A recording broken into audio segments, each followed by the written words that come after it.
RAB বিলুপ্ত করে SRB গঠনের আইনের খসড়া অনুমোদন। গত সোমবার 17 আগস্ট প্রধানমন্ত্রীর কার্যালয়ে প্রধানমন্ত্রী তারেক রহমানের সভাপতিত্বে অনুষ্ঠিত মন্ত্রিসভা বৈঠকে স্পেশাল রেসপন্স ব্যাটালিয়ন এসআরবি আইন 2026-এর খসড়ার নীতিগত ও চূড়ান্ত অনুমোদন দেওয়া হয়। র্যাপিড অ্যাকশন ব্যাটালিয়ন র্যাব বিলুপ্ত করে পুলিশ বাহিনীর অধীনে নতুন একটি বিশেষায়িত ইউনিট স্পেশাল রেসপন্স ব্যাটালিয়ন অতএব এসআরবি গঠনের আইনের খসড়া চূড়ান্ত অনুমোদন দিয়েছে সরকার।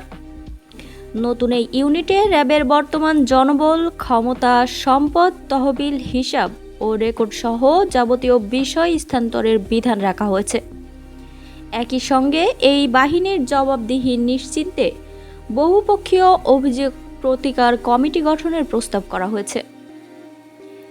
গত সোমবার 17 আগস্ট প্রধানমন্ত্রীর কার্যালয়ে তারেক রহমানের সভাপতিত্বেই মন্ত্রিসভা বৈঠকে এর চূড়ান্ত অনুমোদন দেওয়া হয়। তবে আইনটি চূড়ান্তভাবে প্রণয়নের আগে লেজিসলেটিভ ও সংসদ বিষয়ক বিভাগের ভেটিং সম্পন্ন করতে হবে। প্রধানমন্ত্রীর প্রেস উইংয়ের এক সংবাদ বিজ্ঞপ্তিতে এসব তথ্য জানানো হয়েছে। অনুমোদিত খসড়া আইন অনুযায়ী বিদ্যমান র্যাব বিলুপ্ত করে পুলিশ বাহিনীর আওতায় এসআরবি নামে এই বিশেষায়িত ইউনিট প্রতিষ্ঠা করা হবে। র্যাবের বর্তমান সকল জনবল, আদেশ, ক্ষমতা, কর্তৃত্ব, সুযোগ সুবিধা, তহবিল, সম্পত্তি হিসাব এবং রেকর্ড নতুন ইউনিটের কাছে হস্তান্তর করা হবে। এছাড়া এসআরবির জন্য নতুন বিধিমালা প্রণীত না হওয়া পর্যন্ত র্যাব সংক্রান্ত বিদ্যমান বিভাগীয় কার্যধারার বিধিমালা প্রয়োজনীয় পরিমার্জন সহ বহাল রাখার প্রস্তাব করা হয়েছে। নতুন আইনে জবাবদিহির ব্যবস্থায় বড় ধরনের পরিবর্তন আনার প্রস্তাব করা হয়েছে।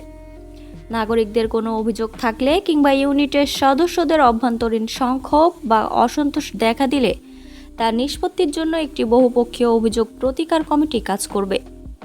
মূলত র্যাবের বিরুদ্ধে দীর্ঘদিনের অভিযোগ, বিশেষ করে আইন প্রয়োগের ক্ষেত্রে জবাবদিহির ঘাটতি, মানবাধিকার লঙ্ঘনের বিতর্কের প্রেক্ষাপটে এই আইনি কাঠামো তৈরির উদ্যোগ নেওয়া হয়েছে বলে মনে করছেন সংশ্লিষ্টরা।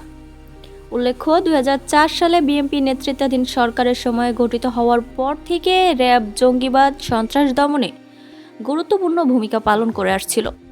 তবে পরবর্তীতে বাহিনীটির বিরুদ্ধে বিচার বহির্ভূত হত্যা, গুম, নির্যাতনের মতো গুরুতর মানবাধিকার লঙ্ঘনের অভিযোগ ওঠে। এর জেরে 2021 সালের ডিসেম্বরে যুক্তরাষ্ট্র র্যাব এবং এর কয়েকজন কর্মকর্তার উপর নিষেধাজ্ঞা আরোপ করে।